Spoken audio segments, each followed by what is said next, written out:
दोस्तों, मैं अंजनी कुमार अपने YouTube channel talk with me में एक बार पुनः एक नई जानकारी, एक नई एनालिसिस के साथ आप लोगों के पास उपस्थित हूं और अपने चैनल में आप लोगों का हार्दिक स्वागत करता हूं, अभिनंदन करता हूं।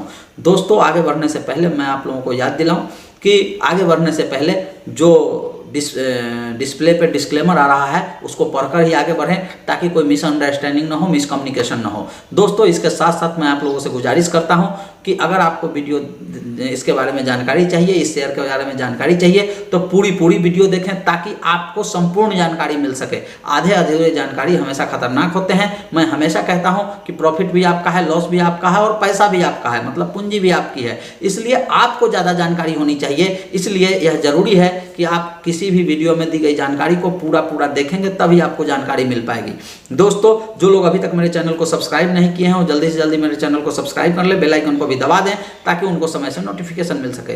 दोस्तों, आज मैं जिस शेयर के बारे में बात करने वाला हूं वो है नेशनल एल्युमिनियम को लिमिटेड। दोस्तों, नेशनल एल्युमिनियम को लिमिटेड भारत सरकार की पब्लिक सेक्टर यूनिट की कंपनी है, नवरत्न कंपनी है और आज के डेट में 29 रुपया 40 पैसा के आसपास ट्रेड कर रही है। दोस्तों, यह कंपनी डाइवर्सिफाइड है और इसके जितने भी प्लांट है वो इंटीग्रेटेड है। कंपनी माइनिंग, मेटल और पावर तीनों सेक्टर में काम करती है। कंपनी का अगर कैपेसिटी की बात करें तो 35 लाख टीपीए बॉक्साइट माइन की कैपेसिटी है, 21 लाख टीपीए एल्युमिनियम रिफाइनरी की कैपेसिटी है और 4.6 लाख टीपीए एल्यूमिना स्मेल्टर की कैपेसिटी है। दोस्तों, इसके सारे के सारे प्लांट जो हैं वो इंटीग्रेटेड हैं। इंटीग्रेशन का मतलब बहुत ही इंपॉर्टेंट होता है। इंटीग्रेशन में कॉस्टिंग काफ़ी कम जाती है और प्रॉफिटेबिलिटी काफ़ी बढ़ जाती है।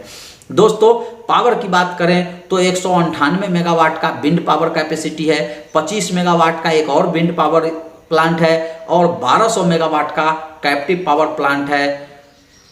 1200 मेगावाट का कैप्टिव पावर प्लांट अगर कोई व्यक्ति लगाता है तो उसको 4000 करोड़ के आसपास उसकी कॉस्टिंग आती है। तो इस बात का ध्यान रखिएगा कि आज के डेट में जिस वैल्यूएशन पे कंपनी ट्रेड कर रही है वो सिर्फ पावर जनरेशन को ही ले तो उसकी 70-80% मार्केट कैप निकल जाएगा। इसके साथ और एक बात बताऊं कि कंपनी जो है lowest cost producer of bauxite in the world, पूरे दुनिया में सबसे लोएस्ट कॉस्ट बॉक्साइट प्रोड्यूसर है कंपनी नेशनल एल्युमिनियम को लिमिटेड। इस बात का हमेशा ध्यान रखें। तो कंपनी के पास पॉजिटिव भरी पड़ी है। और अब मैं बात करूं इसके फिनेंशियल्स की 29 रुपया 40 पैसा पे, तो मैं आपको बताऊं कि इसका मार्केट कैप 5485 करोड़ रुपया के आसपास है, मात्र 5485 करोड़ रुपया के आसपास है, जबकि मैं आपको इसकी कैपेसिटी बता चुका हूं। बुक वैल्यू इसका 54 रुपया 95 पैसा के आसपास है। उस हिसाब से कंपनी लगभग 50% सस्ता मिल रहा है।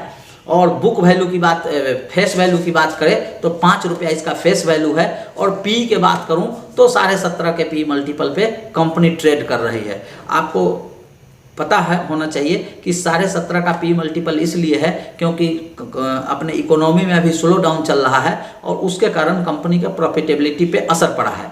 कोरोना क्राइसिस के कारण भी असर पड़ेगा। कंपनी के अगर 52 वीक हाई लो की बात करूं तो 51 रुपया 50 पैसा का इसका 52 वीक हाई है और 24 रुपया 40 पैसा के आसपास का लो है। अगर आप इसकी आज का वर्तमान रेट देखें तो लगभग 52 वीक लो के आसपास ही है, जो एक बहुत ही गुड अपॉर्चुनिटी है आपको इंटर करने का। क्योंकि मैं हमेशा आप लोगों को याद दिलाता हूं, शेयर मार्केट में अगर आपको पैसा कमाना है तो right time to enter and right time to exit. अगर ये आपको मालूम है तो आप कभी शेयर मार्केट में 1 रुपया भी नुकसान नहीं कर पाएंगे, सारे के सारे प्रॉफिट ही ले जाएंगे।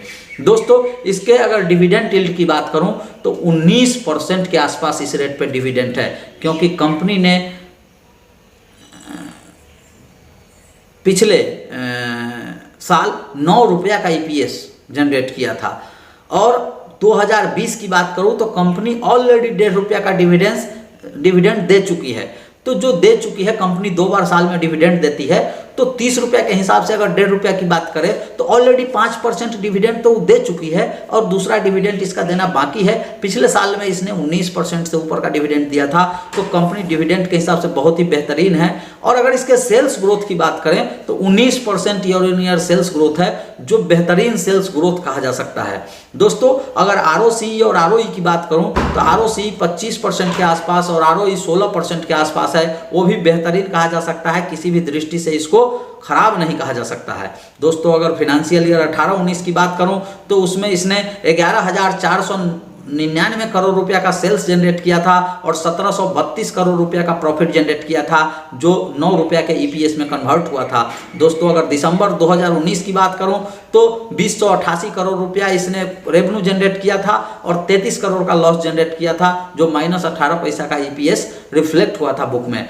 दोस्तों कंपनी का सबसे पॉजिटिव चीज जो मैं हमेशा ध्यान रखता हूं और ऐसे कंपनी में आप लोगों को निवेश के लिए उत्साहित करता हूं, वो है कंपनी का डेट फ्री होना। कंपनी के इतने ज्यादा एसेट हैं, कंपनी के इतने कैपेसिटी हैं, कंपनी भारत सरकार की नवरत्न कंपनी है, कंपनी का डिविडेंड टिल 20% के आसपास है। इन सभी चीजों के बावजूद कंपनी वर्चुअल डेट फ्री है। यह बहुत ही इंपॉर्टेंट चीज है और आपको मालूम है कि कोरोना क्राइसिस में जितनी भी डेट फ्री कंपनी है, कैश रिच कंपनी है, वो बहुत ही आसानी से सर्वाइव कर जाएगी। लेकिन जिस कंपनी पे भारी भरकम लोन है उसको बहुत सारा प्रॉब्लम हो सकता है। दोस्तों इससे पहले कि मैं आगे शेयर होल्डर पैटर्न की बात करूं, आप लोगों को फिर एक बार याद दिला दूं कि जो लोग अभी तक मेरे चैनल को सब्सक्राइब नहीं किए हैं वो जल्दी से जल्दी मेरे चैनल को सब्सक्राइब कर लें, बेल आइकन को भी दबा दें। और अगर वीडियो अच्छी लगी, मेरे द्वारा दी गई जानकारी अच्छी लगती हो, अगर आप लोगों को लाभ हो रहा हो तो इसको ज़्यादा से ज़्यादा शेयर करिए, लाइक करिए और कमेंट करके अपने विचारों से मुझे अवगत जरूर कराइए ताकि मेरा हौसला बढ़ सके। दोस्तों अगर शेयर होल्डर पैटर्न की बात करें तो प्रमोटर की होल्डिंग 51% के आसपास है। जो प्रमोटर गवर्नमेंट है, आपको मालूम है। अगर फॉरेन इंस्टीट्यूशनल इन्वेस्टर की बात करें तो 11.5% के आसपास उनकी होल्डिंग है। पिछले क्वार्टर में 0.5% उन्होंने अपना होल्डिंग कम किया है। अगर म्यूचुअल फंड होल्डिंग की बात करूं तो 8.17% म्यूचुअल फंड की होल्डिंग है। इन्होंने लगभग 1.14% अपना होल्डिंग कम किया है पिछले क्वार्टर में। और अगर डोमेस्टिक इंस्टीट्यूशनल इन्वेस्टर की बात करूं तो लगभग 14% डोमेस्टिक इंस्टीट्यूशंस हैं, उन्होंने भी 1.5% अपनी होल्डिंग कम करी है। दोस्तों अगर जनरल पब्लिक की बात करूं तो 23% के आसपास है। अगर प्रमोटर होल्डिंग की व्याख्या ध्यान से की जाए, अगर उसको ध्यान से देखा जाए तो इंस्टीट्यूशंस का इस कंपनी पे अच्छा खासा भरोसा है और कंपनी उस दृष्टि से भी बहुत ही अच्छी है। कंपनी में थोड़ा भी अगर इंस्टीट्यूशनल बाइंग आता है तो यहाँ से डबल हो जाना इसके लिए बहुत ही आसान है। इसलिए मुझे ऐसा लगता है कि ऐसे कंपनी को अपने पोर्टफोलियो में जरूर रखना चाहिए जो भविष्य में आपको बहुत बड़ा पैसा बना के दे। दोस्तों ध्यान रखिए कि मेरे द्वारा बनाई गई वीडियो आपकी जानकारी के लिए है, इसका इस्तेमाल इन्वेस्टमेंट डिसीजन में ना करें। दोस्तों इसी के साथ मैं आप लोगों से विदा लेता हूं और पुनः अगले वीडियो में एक नई जानकारी, एक नई आइडिया के साथ मिलता हूं। तब तक के लिए नमस्कार।